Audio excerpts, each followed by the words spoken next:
I'm 30 years old, and I share a house with my sister. It's a 2-floor house, a mother-daughter house, meaning it has 2 kitchens. My sister takes the downstairs, I take the upstairs. My sister isn't home a lot because she often stays with her boyfriend who lives 20 miles away. Like I said, I'm 30. I shouldn't let being home alone ever freak me out. But, admittedly, sometimes it does. This happened on a night that I was home alone in my living room watching a scary movie. My part of the house is an open layout, so the living room, dining room, and kitchen are all one big space. My couch is in the middle of the space, so as I watch TV on the couch, my back is to a large part of the room behind me. So for those a little more easily spooked, it wouldn't be the most comfortable place to be sitting alone watching a scary movie. I'll admit, as I watched in the dark room with nothing but the light from the TV to cancel the darkness of the room, I found myself glancing over my shoulder a lot. I like to think I'm not the only 30-year-old male that does that. But anyway, after the movie, I brushed my teeth, turned off all the lights in the house, then went to sleep. My sleep lasted for about 2 hours. I woke up around 1 a.m., and I wasn't sure why I woke up at first. Then I heard a voice downstairs. It sounded like my sister.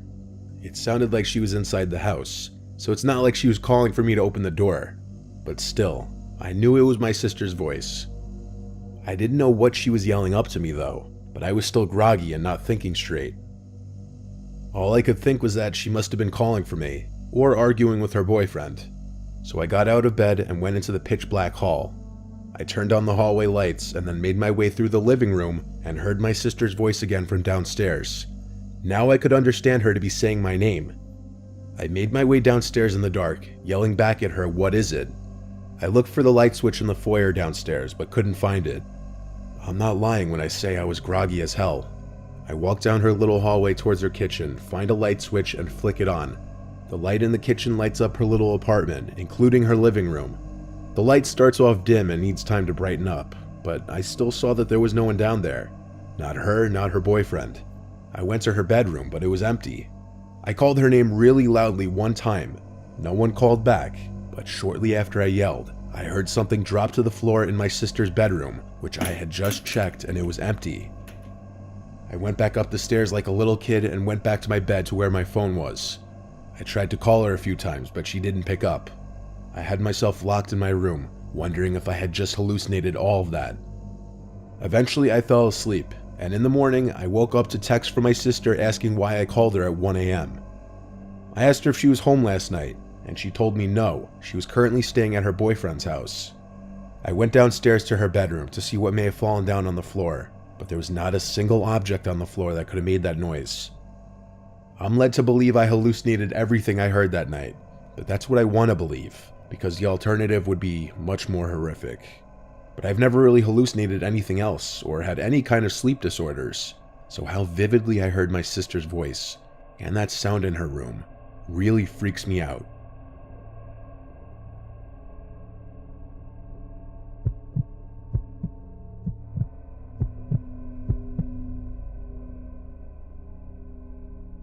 I was left home alone a lot as a kid, just due to the fact that my mom was single for a good chunk of my upbringing, and she worked as an RN on a crappy RN schedule, and my brother went away to college. This was a night that my mom was working an overnight. It was a weekend night, so I had this girl Molly over who I was talking to, and she hung out for a while. We watched a couple movies and whatnot, and eventually she had to go home because her parents don't like her out late, so I was left alone to hold down the fort.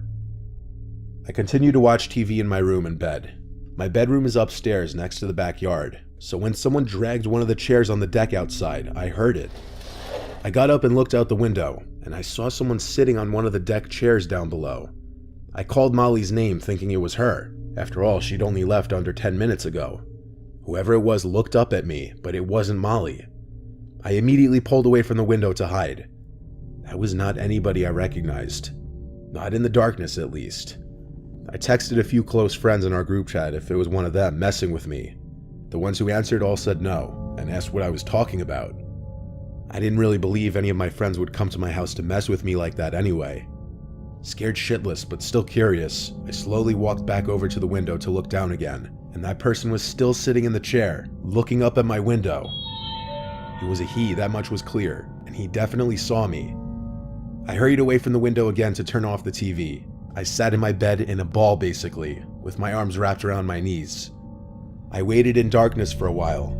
I didn't even want to turn my phone screen on because I was scared he'd see the light. I didn't even want to move because the window was opened and I feared that he'd hear any movement I made. I wanted him to assume I was just no longer in the bedroom. I waited enough time. It had to be a solid 5 minutes of just sitting there. I highly doubted that man outside could still be there. I finally mustered up the courage to get up and look out the window. I felt a little part of me die inside when I saw he was still down there, looking up at my window. Instead of running away from the window again, I tried to be brave and said down to him, "What do you want?" I then noticed his shoulders started to go up and down as if he were laughing really hard, but he didn't make any kind of audible laughing sounds at first, till I heard a slight whistling sound coming from him. It seemed like he was laughing so hard that he was wheezing. I asked him to please go away, then walked away from the window again. I went back to my bed. I was scared to call the police for some reason. I left my room and sat at the top of the stairway listening. The back door was being pushed. He was trying to get into the house. I ran back to my room to hide again. I was 14, I didn't know what else to do. Eventually I heard the front door's doorknob being fiddled with, and the man trying to push the front door open as well. He gave up quickly, thank God.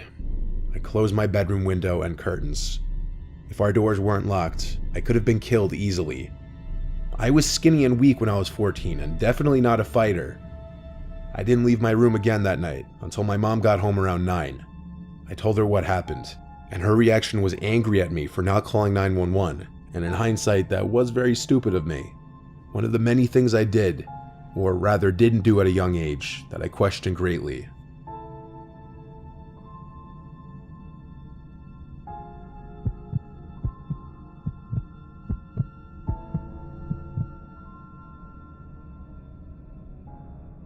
This was the story of how I almost died as a young kid home alone, and possibly the most intense night of my life with way too much going on.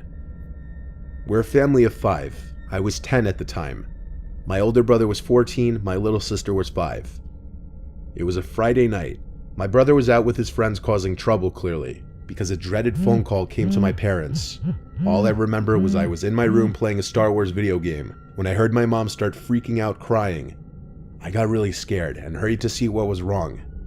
My mom was on the phone with the hospital, calling to inform my parents that my brother had gotten hit by a car. Obviously, we were all shaken and really scared. My brother's leg was broken, but I don't know what else was said on the phone. All I know is my parents hurried to get their coats on and got my little sister from her room and asked me if I was okay to stay home alone. I said yes, and they hurried out to the car and left. I was of course really worried for my brother, but I really didn't want to go to the hospital and see him in any kind of bad condition. I don't think my parents wanted me or my sister to either, but they didn't want to leave my 5-year-old sister home without them. It's worth mentioning my brother recovered just fine, as his injury is no longer relevant to the story, other than it being the reason why I was left home alone on a Friday night. Before my dad left, he was trying to calm down my mom, telling her he was going to be okay. So seeing my dad like that made me feel better. I had a feeling my mom was just being overdramatic like any mom would be. I continued playing the Star Wars game for a couple more hours when I heard the front door open. I had my bedroom door closed. By this point, it was easily past midnight and past my bedtime, so I turned off the TV and PlayStation and crawled into my bed with my Game Boy. I tried listening to hear my parents' voices, maybe hear if my brother was with them or just hear what they were saying, but I didn't hear anything. After a few minutes of not hearing them even come up the stairs, I had a feeling something was wrong. I went to my door and quietly opened it, then walked over to the ledge and banister that overlooked the living room.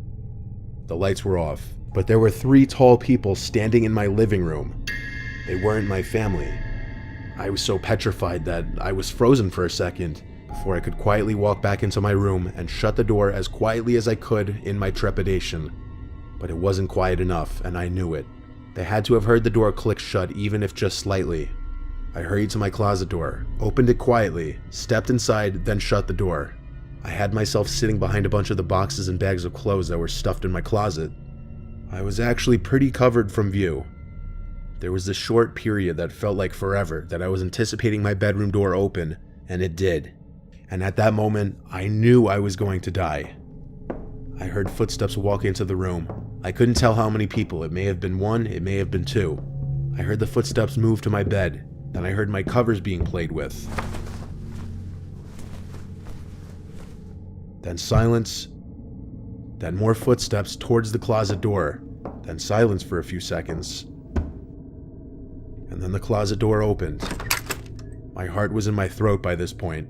All I did was sit quietly and hold my breath. The door was open for a really long time, but I didn't look up. I didn't move. It had to be a good 20 seconds of silence before the door closed again. Footsteps walked away from the door, then out of the room. I finally looked up, and I just realized, from where I was crouched down behind the bags and boxes, I may have been visible to that person. It wasn't until probably an hour that I heard my parents return. I ran downstairs to them. The front door was left ajar by the people who broke in, and they had stolen a number of valuables from our house. It was a night that just went from bad to worse for our family. My parents were in such a rush when they left for the hospital that they apparently didn't even lock the door. I was lucky to have not been killed or kidnapped. I look back now and really wonder if the person who opened the closet and just stood there for 20 seconds saw me hiding in there. Maybe he was just a guy that came to rob a house, not to kidnap or hurt a child. Or maybe he just didn't see me and I just narrowly escaped death or injury.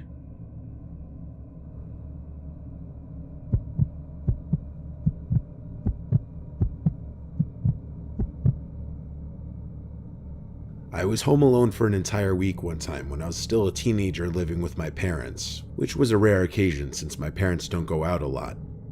My mom's rich friend Patty invited my parents on a trip that she was paying for. I'm an only child, so I was left alone in the house. We lived in Newark, Ohio, which is in Licking County.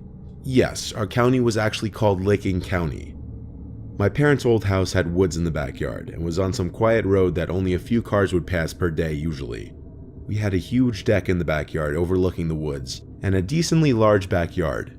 We even had a little fish pond and above-ground swimming pool. This was on a Thursday night. I remember because I had conversations with friends about plans for the weekend that day. This was in July of 2013. I was out on the deck smoking weed with my speaker playing music. That's about the time it started. I thought I heard a voice from out in the woods. I lowered the music and listened for a little bit. It didn't repeat, so I raised it back up. When the music was loud again, I heard a voice from out in the woods again. This time I turned the music off completely and listened for longer. There was a voice calling from the woods again, confirming I wasn't just hearing things. It was a male's voice, saying, "Hey, over here." It was kind of distant, but not too far. The woods were anywhere from 20 to 30 yards away from the deck, and that's where the voice was coming from. I didn't think in a million years it was someone calling out for me though, rather maybe just some kids playing manhunt or something. The voice called out again, "Hey, over here, we need help." This time I realized the voice was too deep to be a kid. And when a voice yells out, "We need help," obviously that'll always be slightly concerning. I was getting a little bit uncomfortable now, because now I was questioning if these yells were directed at me. Now I heard the voice yell, "Straight in front of you, please come help us." And the voice was coming from straight in front of me in the woods. Now I had a feeling this was directed at me. I reluctantly called back, "Who is that?" And they responded, "We just need help, we're stuck in the woods." I called back, "What does that mean?" And the voice replied back, "Just please come help, straight in front of you." I got out from my seat, walked down the steps of the deck onto the grass, and proceeded towards the woods. I called out, "I'm coming, where are you?" The voice replied instantly, "Right in front of you, I see you." I replied back, "Wait, are you alone or with someone?" There was no answer this time. I stopped in my tracks about halfway towards the woods. I had a bad feeling in my gut about this. I started walking backwards, back towards the house and the deck. I didn't even want to turn my back to the woods, because it took me that long to realize there was something very suspicious about this situation. I made it back to the deck, and the voice didn't say anything else.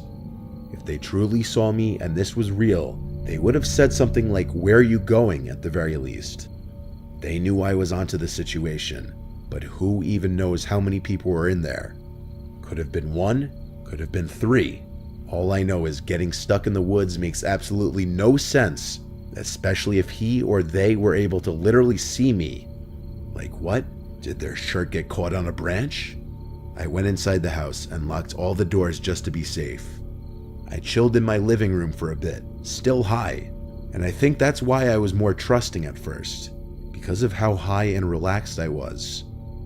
Then though, I heard the voice again from outside, closer now, definitely in the backyard and not the woods anymore. I heard splashing of water. It could have been the pool or the pond. I hurried to the window to see.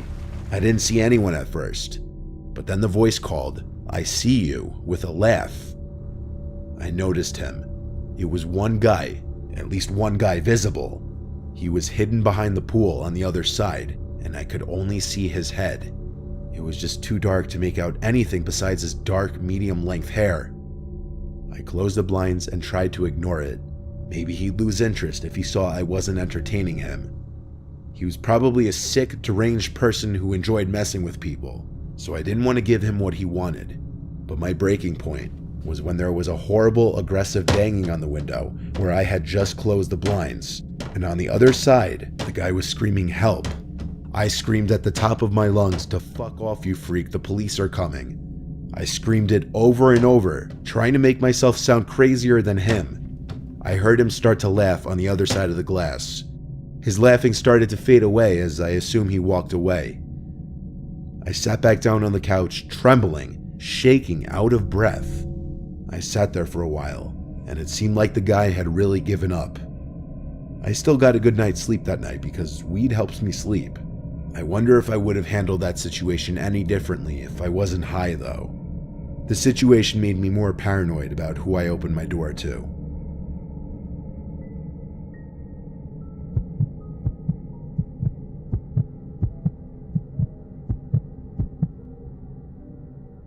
I'm 23 years old, and I live at home with my parents still. One day they were both not home, and I was outside playing basketball in the front yard.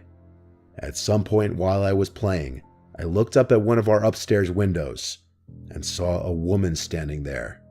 Not my mom, not my sister. It was a random woman.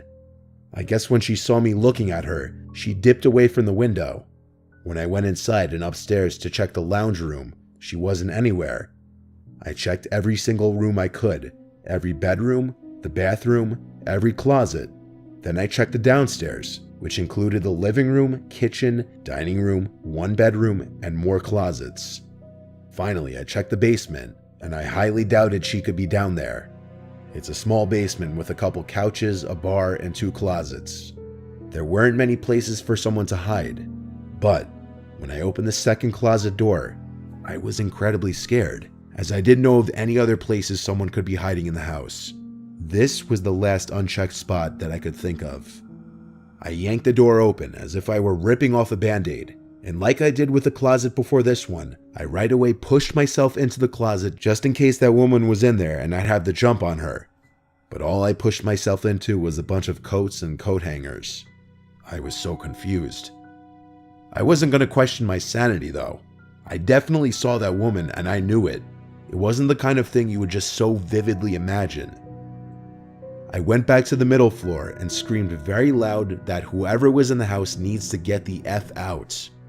I actually screamed so loud that our next door neighbor came over and asked if I was okay. I told him that I literally just saw a woman at our upstairs window watching me play basketball. He came in and helped me search again. When we couldn't find her, I was left to assume that she snuck out through the back door, which I did unlock after all when I went to grab the basketball from the yard. So my neighbor left. I locked all the doors, called my parents, and told them the crazy story, and they weren't too thrilled. But they asked me to make sure nothing was stolen. I did just that, and luckily it seemed anything that was worth something was still in place. So now fast forward to that night. I went to sleep after checking the house one more time just for peace of mind. It was hard to fall asleep though. My mind was racing for obvious reasons. Most people can't relate to seeing a stranger at their window inside of their house. But my restlessness helped me out in this situation, and here's why. I was finally starting to drift away slightly. Then I heard some noises from the other side of me. I had the fan on above me, So the room wasn't dead silent, and that's why I didn't immediately turn to my other side at the first sound I heard. But the sound started to sound human-like. I turned to my other side, and there she was, getting out from under my bed. She stood up tall above the bed, and I screamed so loud, louder than earlier before. I jumped out of my bed and tackled her to the floor and had my hand around her throat, asking her who she was. My doorbell rang, my neighbor again.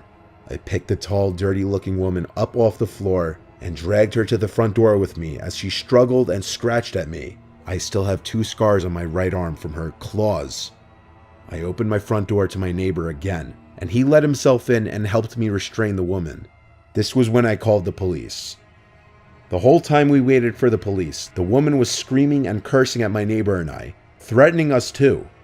The best way to put it, she looked and acted like a meth head currently suffering from withdrawals. When the police arrived, one of the officers knew exactly who the woman was. They had dealt with her multiple times before. Her name was conveniently Karen. It was satisfying to watch her be brought into the back of the police car. I let my neighbor know how grateful I was for him coming so quickly to help. And that night, my mind continued to race. But instead of being completely freaked out, which I still was a little, I felt this overwhelming feeling of satisfaction. And I can't fully explain why.